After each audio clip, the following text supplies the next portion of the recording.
Hello friends, you are most welcome on my YouTube channel Super Commerce. जितने भी students thumbnail देखकर इस video को देख रहे हैं उनके लिए मैं एक बात कहना चाहती हूं कि मैं साइंस से रिलेटेड वीडियोस अपलोड नहीं करती हूं इस चैनल पर। यह चैनल कॉमर्स से रिलेटेड है और कॉमर्स से रिलेटेड ही वीडियोस इसमें अपलोड होते हैं। ये वाला वीडियो मैं स्टूडेंट्स की डिमांड पर ही बना रही हूँ। तो अब हम आगे चलते हैं। देखिए, 10th क्लास का रिजल्ट आते ही सभी स्टूडेंट्स अपने करियर को लेकर परेशान हो जाते हैं, क्योंकि इन्हें 11th क्लास में एडमिशन लेने से पहले एक इम्पोर्टेंट डिसीजन लेना होता है जो उनके आने वाले भविष्य की दिशा और दशा दोनों को ही बदल सकता है। और वो डिसीजन होता है आर्ट, कॉमर्स और साइंस स्ट्रीम में से किसी एक को चुनना। लेकिन ये डिसाइड करना इतना आसान नहीं होता है। आपके लिए आर्ट, कॉमर्स और साइंस में से कौन सा बेस्ट रहेगा यह डिपेंड करता है कि आप फ्यूचर में क्या बनना चाहते हैं। इसलिए आपको कुछ भी डिसीजन लेने से पहले हर एक फील्ड के करियर ऑप्शंस और उसमें पढ़ने वाले सब्जेक्ट्स के बारे में अच्छे से पता होना चाहिए। आर्ट और कॉमर्स स्ट्रीम के सब्जेक्ट्स और करियर ऑप्शंस के बारे में पहले ही वीडियो अपलोडेड है, जिनका लिंक आपको नीचे डिस्क्रिप्शन बॉक्स में मिल जाएगा या फिर ऊपर आई बटन पर क्लिक करने पर भी आपको इन वीडियोस का लिंक मिल जाएगा। आज के इस वीडियो में हम साइंस स्ट्रीम के बारे में बात करेंगे और इस वीडियो को देखने के बाद आपको अच्छे से समझ में आ जाएगा कि साइंस स्ट्रीम क्या होता है, इसमें क्या क्या करियर ऑप्शंस होते हैं, इसके क्या क्या सब्जेक्ट्स होते हैं, इसमें ऑप्शनल सब्जेक्ट्स क्या क्या होते हैं और हर एक ऑप्शनल सब्जेक्ट लेने पर आपको क्या अलग करियर ऑप्शन मिलता है। तो साइंस के सब्जेक्ट्स और करियर ऑप्शन के बारे में जानने के लिए चलिए इस वीडियो को स्टार्ट करते हैं।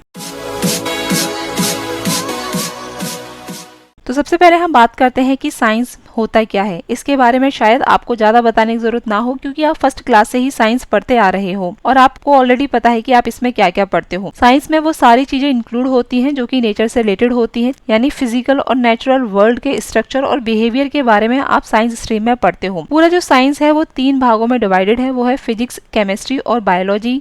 फिजिक्स में क्या पढ़ते हैं, केमिस्ट्री में क्या पढ़ते हैं और बायोलॉजी में क्या पढ़ते हैं, ये भी आपको अच्छी तरीके से पता है। और साइंस की जो 3 स्ट्रीम है, इसके हर एक टॉपिक्स यानी हर एक चैप्टर आगे चलकर एक करियर बना देते हैं। तो इस तरह से साइंस में जो करियर के ऑप्शंस है वो बहुत ज्यादा हैं। आपको बहुत सारे कोर्सेज, बहुत सारे डिग्रीज इसमें करने के लिए मिलेगी, जो कि आपको अलग अलग करियर के राह पर ले जाएंगी। अगर आप मेडिकल लाइन में जाना चाहते हो या फिर टेक्निकल लाइन में जाना चाहते हो या फिर किसी भी तरह का इंजीनियर बनना चाहते हो, आप फॉरेंसिक साइंस में जाना चाहते हो या फिर टेक्नोलॉजी में अपना करियर बनाना चाहते हो या फिर एग्रीकल्चर से रिलेटेड कोई जॉब करना चाहते हो, जियोलॉजी की लाइन में जाकर जियोलॉजिस्ट वगैरह बनना चाहते हो या फिर टेक्सटाइल इंजीनियरिंग या फिर माइक्रोबायोलॉजी में अपना करियर बनाना चाहते हो, तो डेफिनेटली आपको साइंस स्ट्रीम में जाना चाहिए। इसके अलावा साइंस स्ट्रीम के जो मोस्ट पॉपुलर करियर ऑप्शंस हैं वो हैं डॉक्टर। डॉक्टर में सभी तरह के डॉक्टर्स आ जाते हैं। इंजीनियर में भी कई तरह के इंजीनियर्स आते हैं। Architect, naval officer, geologist, scientist, astronaut, mathematician etcetera. तो ये सारे वो करियर ऑप्शंस हैं जो कि आप साइंस स्ट्रीम में जाकर ऑप्ट कर सकते हो।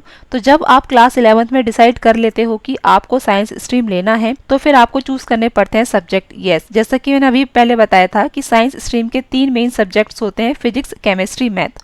और हर एक सब्जेक्ट की जो करियर की राह होती है वो अलग होती है। इसीलिए 11th क्लास में आकर आपके सामने 2 ग्रुप मिलेंगे साइंस स्ट्रीम के अंदर ही। पहला ग्रुप होगा मैथमेटिक्स ग्रुप और दूसरा होगा बायोलॉजी ग्रुप। मैथमेटिक्स ग्रुप में मैथ होगा और बायोलॉजी ग्रुप में बायोलॉजी होगा। इसके अलावा जो 2 सब्जेक्ट्स होते हैं फिजिक्स और केमिस्ट्री, वो दोनों में कॉमन है, यानी मैथमेटिक्स ग्रुप में फिजिक्स, केमिस्ट्री और मैथमेटिक्स रहेंगे, जबकि बायोलॉजी में फिजिक्स, केमिस्ट्री और बायोलॉजी रहेंगे। ये 3 सब्जेक्ट्स होते हैं आपके इन 2 ग्रुप्स के। बाकी जो 4th सब्जेक्ट होता है वो दोनों में कॉमन होता है और वो होता है एक लैंग्वेज।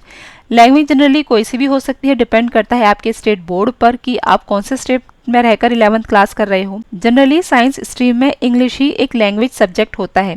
तो फिजिक्स, केमिस्ट्री, बायोलॉजी ग्रुप में और मैथमेटिक्स ग्रुप में फिजिक्स, केमिस्ट्री और मैथमेटिक्स के बाद जो 4th सब्जेक्ट आपको मिलेगा वो मिलेगा इंग्लिश। अब बारी आती है 5th सब्जेक्ट की और ये होता है ऑप्शनल सब्जेक्ट। ऑप्शनल इसलिए होता है क्योंकि इसमें आपको लिस्ट दी गई होती है और उस लिस्ट में से आप कोई सा भी सब्जेक्ट चूज कर सकते हो। वो फिर कॉमर्स से रिलेटेड भी हो सकता है और आर्ट से रिलेटेड भी हो सकता है, यानी आप अपनी पसंद का कोई सा भी सब्जेक्ट ले सकते हो। ऑप्शनल सब्जेक्ट की लिस्ट में जो सब्जेक्ट्स आते हैं वो आते हैं बायोलॉजी और मैथमेटिक्स।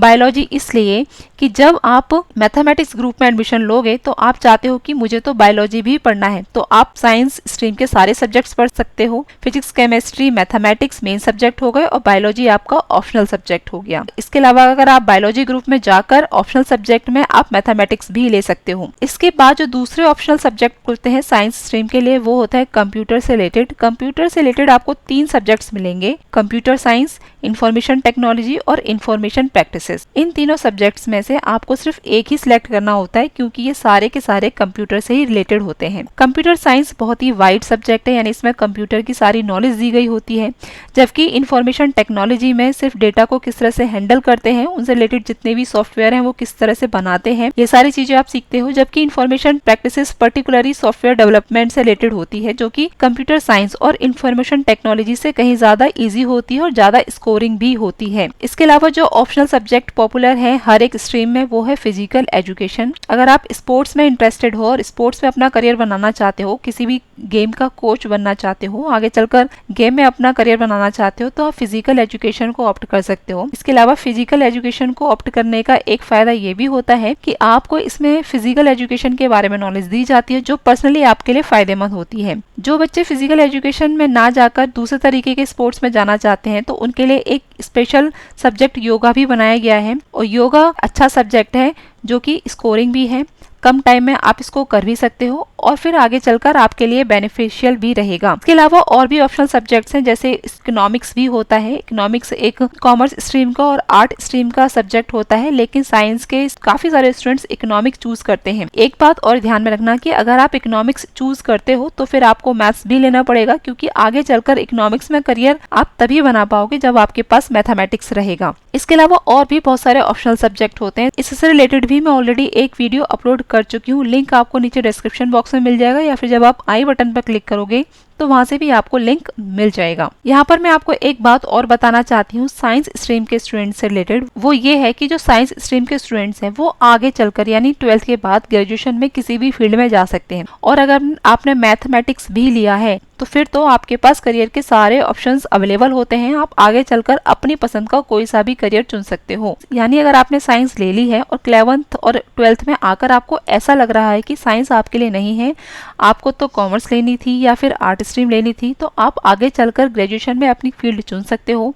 आप साइंस स्ट्रीम से कॉमर्स स्ट्रीम में जा सकते हो या फिर आर्ट स्ट्रीम में भी आप आराम से जा सकते हो। इसी के साथ ये वीडियो खत्म होता है। ये वीडियो आपको कैसा लगा नीचे कमेंट बॉक्स में लिखकर मुझे जरूर बताइएगा, और अगर आपको पसंद आया हो तो लाइक कीजिए, साथ ही साथ हमारे इस चैनल को सब्सक्राइब कीजिए। और अगर आपने सब्सक्राइब कर लिया है तो उसके लिए थैंक यू, साथ ही साथ वीडियो देखने के लिए भी थैंक यू।